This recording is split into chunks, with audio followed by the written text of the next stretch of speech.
নমস্কার বন্ধুরা, মিনুর রান্নাঘরে আপনাদের স্বাগত। চলে এলাম নতুন একটা রেসিপি নিয়ে। আজকের আমি কিছুটা সবজি কেটে নিয়েছি। এখানে আছে ফুলকপি, আলু, ক্যাপসিকাম, টমেটো। এই সবজিগুলো কেটে নিয়েছি আর সঙ্গে নিয়েছি এই যে পনির আর মটরশুঁটি। এই সব কিছু দিয়ে একটা নিরামিষ পনিরের রেসিপি করে আপনাদের দেখাবো। তাহলে চলুন, পনিরটাকে আমি প্রথমে কেটে নিয়ে তারপর রান্নাটা শুরু করি। একটা কড়াই বসিয়ে দিয়ে তাতে সাদা তেল দিয়ে দিলাম।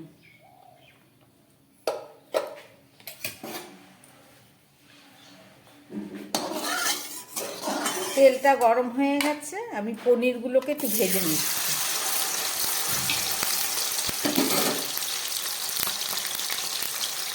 পনিরের মধ্যে একটু নুন দিয়ে দিচ্ছি।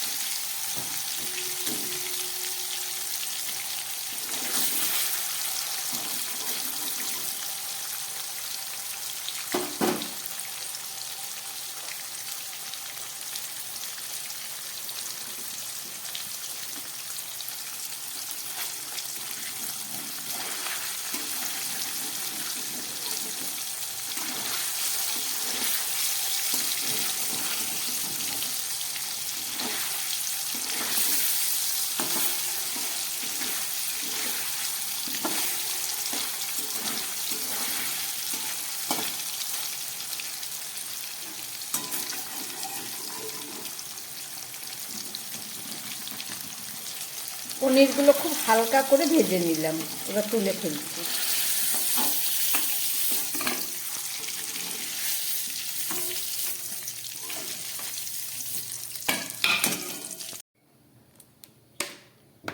আমি একটু সর্ষের তেলে সাদা তেলের সঙ্গে মিশিয়ে নিচ্ছি।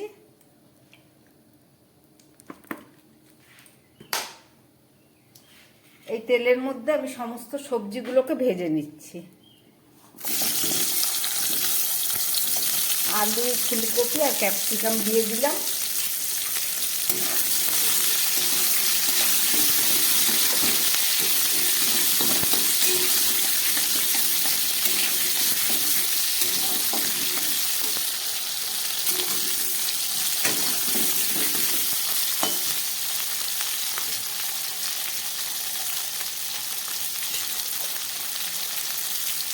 আমি দিয়ে দিচ্ছি পরিমাণ মতো নুন।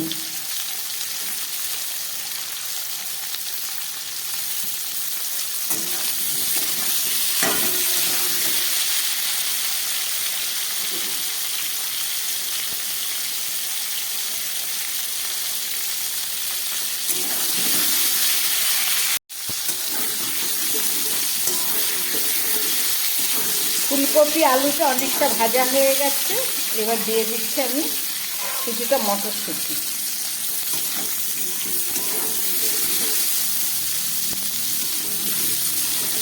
আর দিয়ে দিচ্ছি পরিমাণ মতো হলুদ।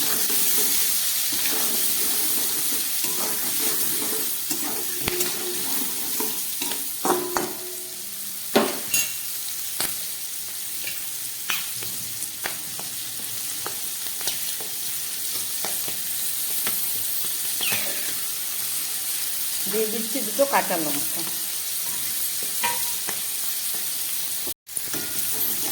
দিয়ে দিচ্ছি 1 চামচ মতো আদা বাটা। এবার দিয়ে দিচ্ছি একটু টমেটো।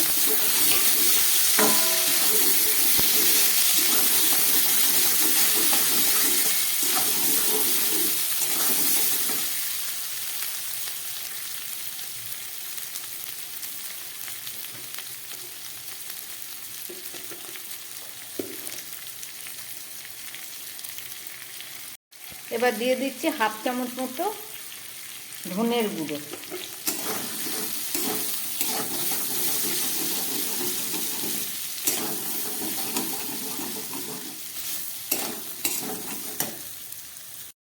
দিয়ে দিচ্ছি 1/2 চামচ মতো শুকনো লঙ্কার গুঁড়ো। দুটো কাঁচা লঙ্কা দিয়েছি আর সামান্য শুকনো লঙ্কার গুঁড়ো দিয়ে দিলাম। আমার মশলাটা খুব ভালোভাবে কষে গেছে। এবার এর মধ্যে দিয়ে দেবো জল।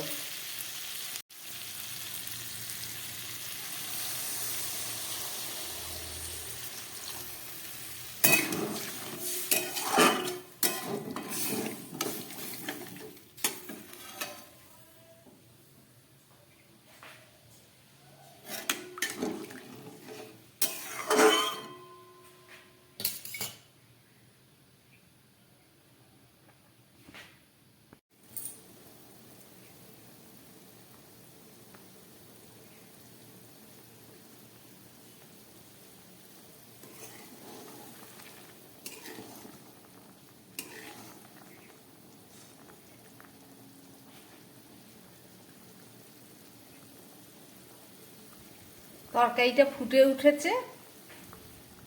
এবার আমি এই যদি কপি আলুগুলো যাতে ভালো সিদ্ধ হয় তার জন্য একটা ঢাকা দিয়ে দিচ্ছি।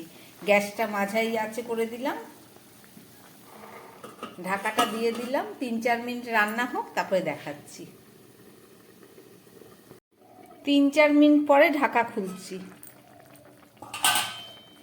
একদম গ্যাস কমিয়ে রান্না বসিয়েছিলাম। দেখি আলুটা অনেকটাই সিদ্ধ হয়ে গেছে। এবারে আমি এর মধ্যে ভেজে রাখা পনিরটা দিয়ে দিচ্ছি।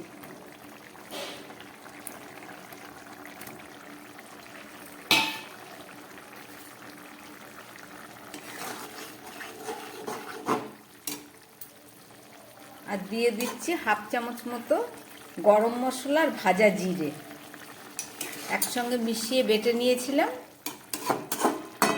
এটা নিরামিষ রেসিপি। আর দিয়ে দিচ্ছি খুব সামান্য পরিমাণ একটু মিষ্টি, 1/2 চামচের কম। আর দিয়ে দিচ্ছি 1/2 চামচ মতো ঘি।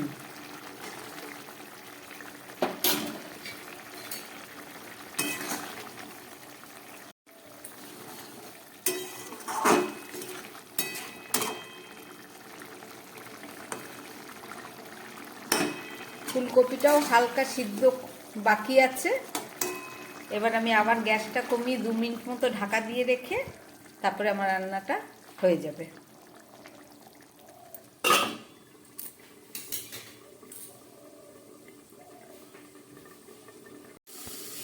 পনির দেবার পরে 2 মিনিট ঢাকা দিয়ে রেখেছিলাম, নামাচ্ছি।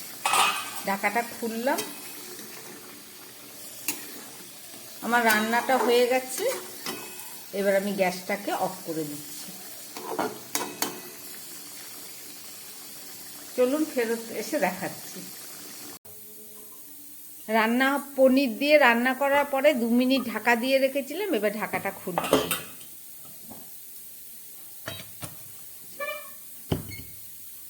রান্না করলাম ফুলকপি, আলু, পনির আর মটরশুঁটি দিয়ে একটা নিরামিষ রেসিপি। আপনারা দেখলেন রেসিপিটা, আশা করি আপনাদের ভালো লেগেছে। এইভাবে নিরামিষের দিন রান্না করে খাবেন, দারুণ স্বাদ, কম উপকরণে। এছাড়া রুটি, পরোটা, লুচি যা কিছুর সঙ্গে খাবেন, দারুণ খেতে স্বাদ। আমার বানানো এই রেসিপি যদি ভালো লাগে তাহলে আমার চ্যানেলটাকে লাইক করবেন এবং সাবস্ক্রাইব করবেন, যাতে আমি আগামী দিন আবার নতুন কোনো ভিডিও নিয়ে আসতে পারি। নমস্কার, সবাই সুস্থ থাকবেন, ভালো থাকবেন।